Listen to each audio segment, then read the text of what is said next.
My name is Patsy Kelly Jarrett.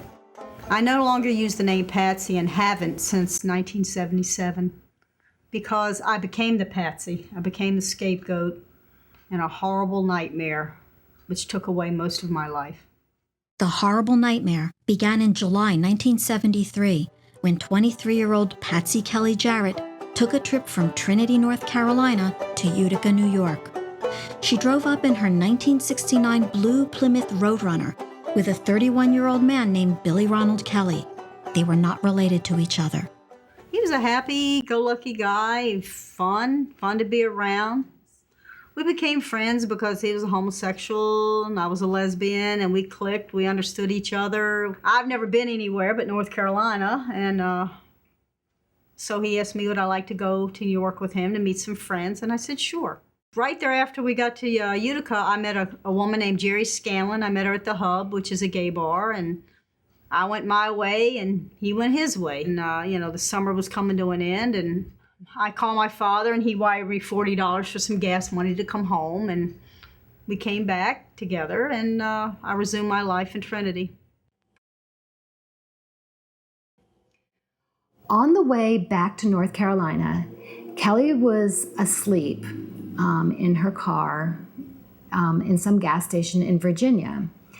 And she woke up to what sounded like a backfire to her. And Billy Ronald Kelly came running into the car, and his hand was cut, and she said to him, "What happened? What's going on?" And he said to her, "Shut the fuck up." So shortly after she gets back to North Carolina, there's a knock on her door, and it's the police from Virginia. And they say to her, "Were you in Virginia?" And she goes, "Yeah," because they had traced the car. They had gotten the license plate. "Were you in Virginia?" "Yes. There was a gas station robbery in Virginia." And the cops tell her what happened. And she's like, "Oh my God, that's what happened." So she tells them this story about the backfire and everything.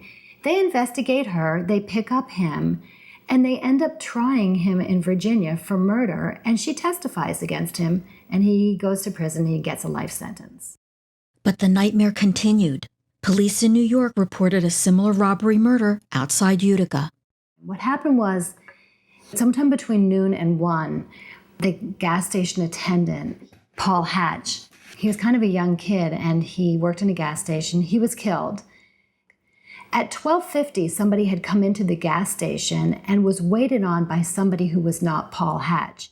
He gave a pretty good description of the person who had waited on him, and he said that there was a driver, and he had a very hard time with the driver. He told him, "Don't bother asking me anything about the person because I didn't see anything besides the fact that the person had long hair. I couldn't see any of the person's features, and I'm not sure whether it was a man or a woman." But the New York police insisted that Kelly Jarrett was Billy Ronald Kelly's accomplice. I was in shock. My father was in shock. I had no idea what they were talking about. They put me in jail, and my father got me bailed out. The judge felt that there really wasn't enough evidence there to hold me, so she dropped all the charges and dismissed everything. It looked as if Kelly Jarrett's troubles were over. They weren't. She was put on trial for murder and robbery alongside Billy Ronald Kelly in Utica, New York. And there was a witness that he signed a statement that the police typed up. He didn't identify me till after I was in New York through the district attorney. The prosecutor showed him who I was sitting in a courtroom. And at the trial, the eyewitness stood up and said, "I would bet my life on it that it was her."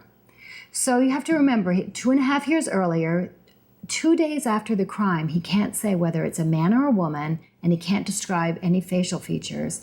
And 2.5 years later, he's willing to bet his life on it that it was her. And so she was convicted. Some prosecutors are interested in winning cases, and they don't look too closely at whether or not the evidence is reliable or not.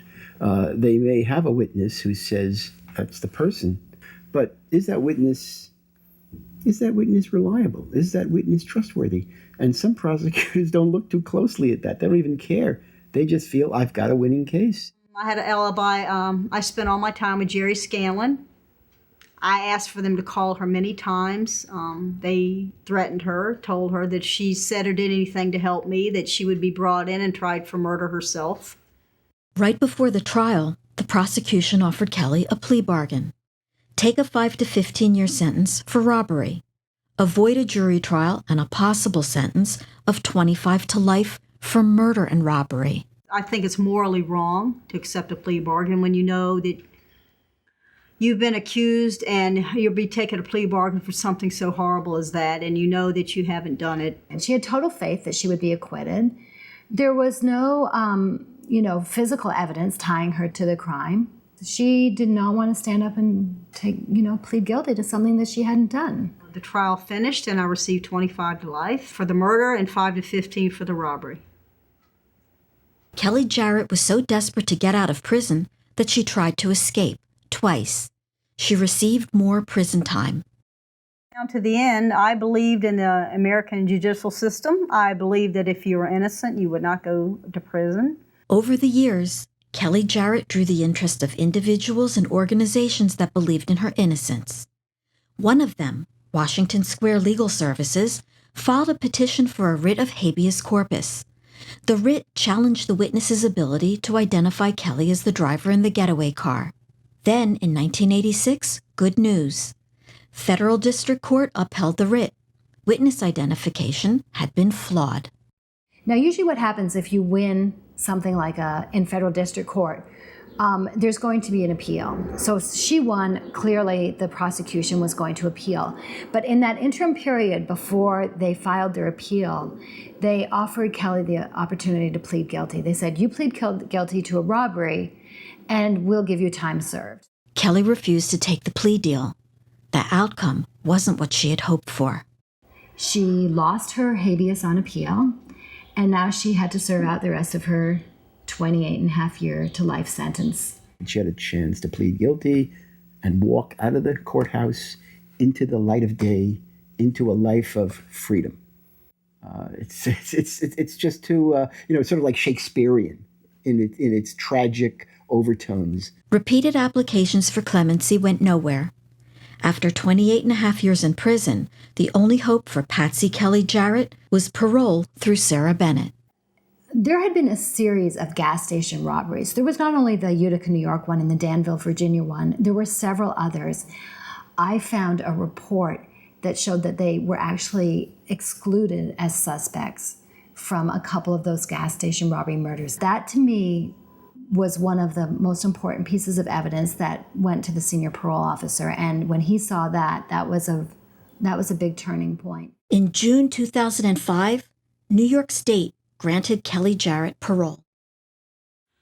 I live here in Mount St. Francis Convent in a beautiful setting on the Hudson. I am the nurse's aide for the Franciscan Sisters, and it's a great honor to serve them.